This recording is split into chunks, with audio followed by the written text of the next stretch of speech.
মানবাধিকার লঙ্ঘন ও বিচার বহির্ভূত হত্যাকাণ্ডের অভিযোগ তুলে পুলিশ সংস্কার কমিশনের কাছে নিজেদের গড়া র্যাপিড অ্যাকশন ব্যাটালিয়ন বিলুপ্ত করার সুপারিশ করেছে বিএনপি। র্যাব বাহিনীরই আন্তর্জাতিকভাবে এমনভাবে নিন্দনীয় হয়েছে, আর দেশের মধ্যে তো র্যাব মানে একটা দানব সৃষ্টি করেছে তারা, সেজন্য আমরা এটিকে বিলুপ্ত করার জন্য সুপারিশ করেছি।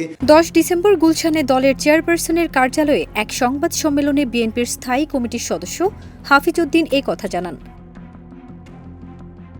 তিনি বলেন, র্যাবের কার্যক্রম বিশ্লেষণ করে আমাদের কমিটি র্যাব বিলুপ্তির সুপারিশ করেছে। এই বাহিনী ইতিমধ্যে জাতীয় ও আন্তর্জাতিকভাবে সমালোচনার মুখে পড়েছে।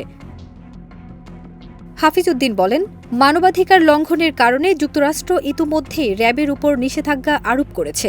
জাতিসংঘের মানবাধিকার কমিটিরও এর প্রতি নেতিবাচক মনোভাব রয়েছে। এই প্রেক্ষাপটে র্যাবকে বিলুপ্ত করে র্যাবের দায়িত্ব আর্মড পুলিশ ব্যাটালিয়ন ও থানা পুলিশ যেন যথাযথ পালন করতে পারে সেই ব্যবস্থা গ্রহণের সুপারিশ করা হয়েছে। র্যাব যে ধরনের কর্মকাণ্ড করত, যদি সামাজিক কোনো কাজে তাদেরকে ব্যবহার করা হয়, আমাদের বর্তমানে আর্মড পুলিশ ব্যাটালিয়ন আছে। প্রসঙ্গত, বিএনপি সরকারের আমলে 2004 সালের 26 মার্চ বাংলাদেশের অভ্যন্তরীণ সন্ত্রাস দমনের উদ্দেশ্যে র্যাপিড অ্যাকশন ব্যাটালিয়ন গঠিত হয়। বাংলাদেশ পুলিশের অধীনে পরিচালিত এই আইন শৃঙ্খলা রক্ষাকারী বাহিনী ওই বছরের 14 এপ্রিল তাদের কার্যক্রম শুরু করে। ফারজানা নিকিতা, দেশ রূপান্তর।